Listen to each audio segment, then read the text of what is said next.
Hi.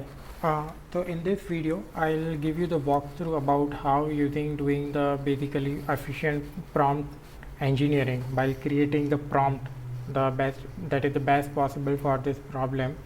We actually able to generate the description, impact, and the recommendation for a vulnerability which is 7,000 plus list.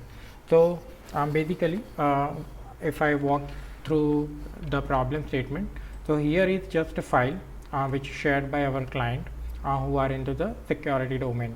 So they have just got this file from the internet, and if you look, it has the two columns initially, that is the title and the description, and they have so many rows in this. So proper total is around 7,000 rows, and they actually wanted to generate the complete basically description, impact, and the recommendation from this in the detail, something that can be standardized, so that whenever they generate the report, it remains the same no matter which developer is or basically which analyst actually doing the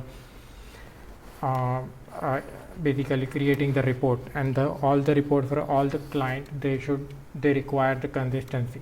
So when we generate the prompt, it should give you the proper result, and then they can automate this process basically whenever they generate the report. So what is the process, how we do these things?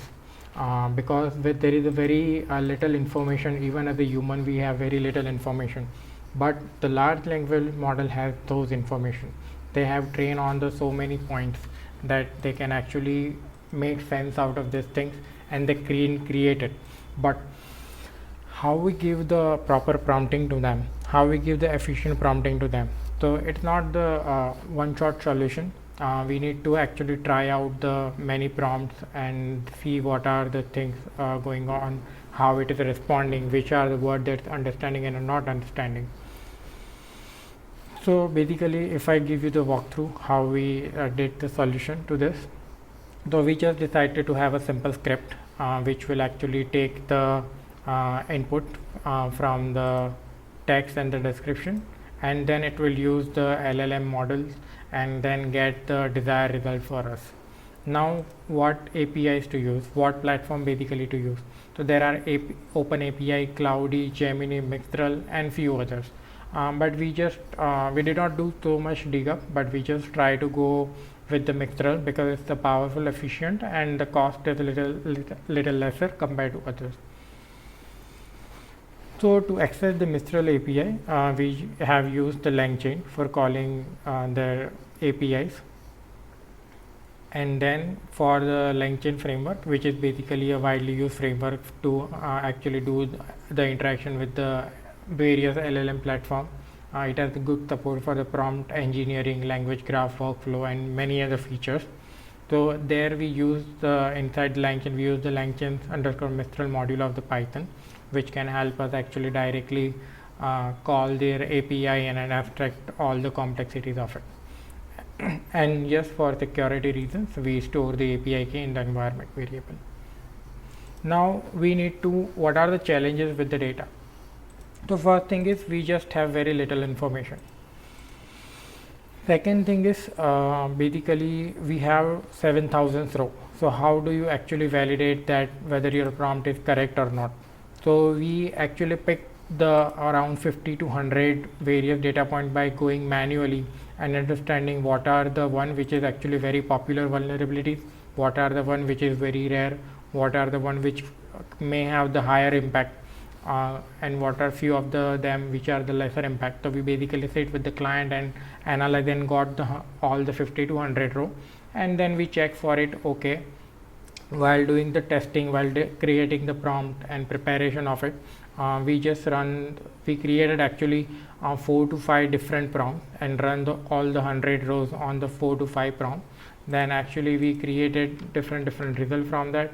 We asked client to analyze it, and based on their analysis, their understanding, they actually finalized the one particular prompt that were actually working kind of pretty good with all the rows or most of the rows.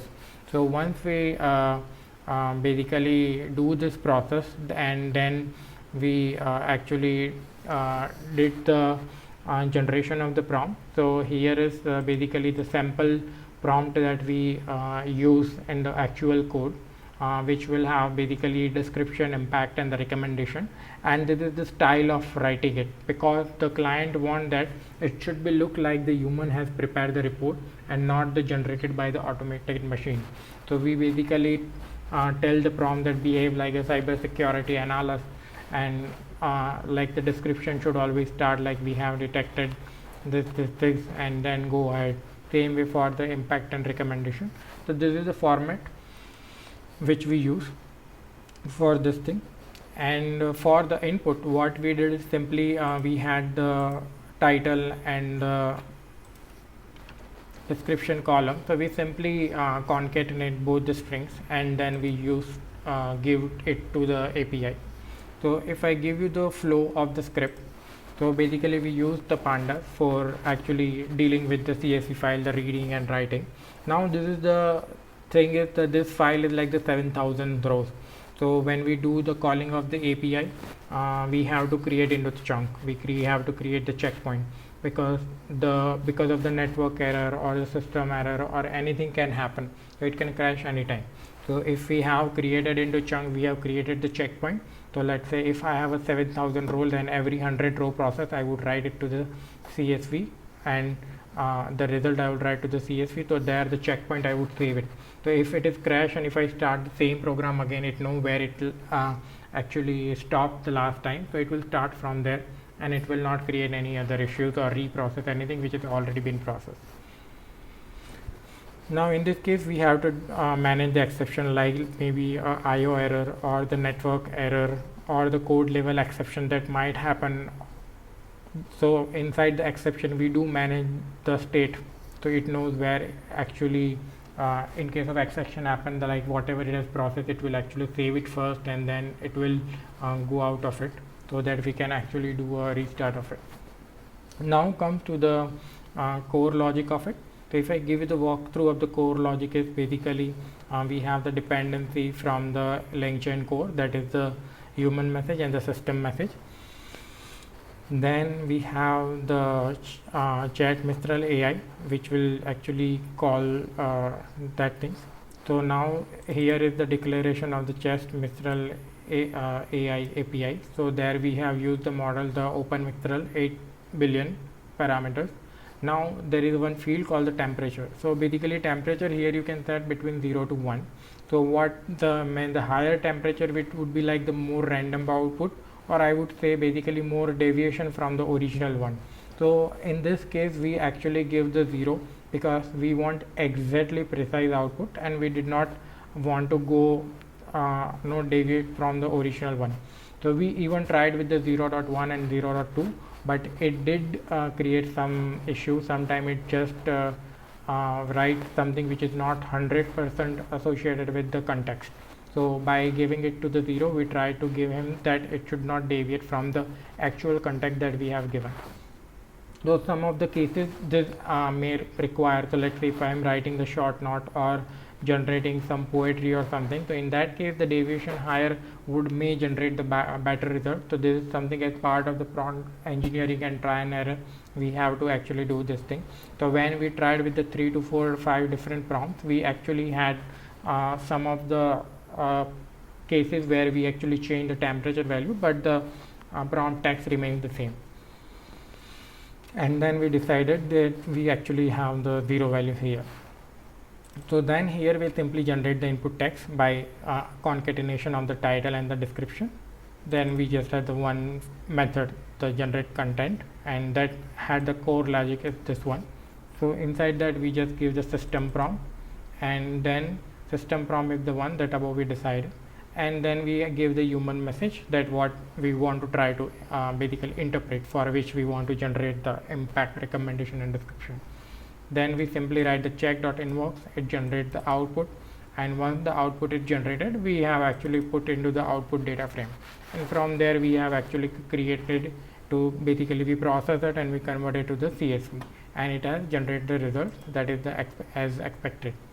So this is how, using the simple prompt, we can something that would look the impossible to do before, just with the help of the simple API and the one script, we can actually generate the complete basically vulnerability description, impact, and the recommendation for all the 7,000 the file which are all the 7,000 rows.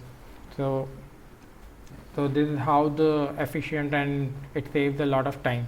In addition to that, it actually helps our client, so that if they have the 100 plus customers for which they are doing the security reports, and they have like the some are the freshers, some are the experienced, some are the interns, they all may have the deviation from the original language they have, so that would not be consistent across the client. But with this generation, they can become a consistent across the client for all the various kind of possible vulnerabilities that is actually can occur and can be accommodated into their report. So this is what about what we did. And in case of you have any doubt, feel free to comments, and thank you very much for this.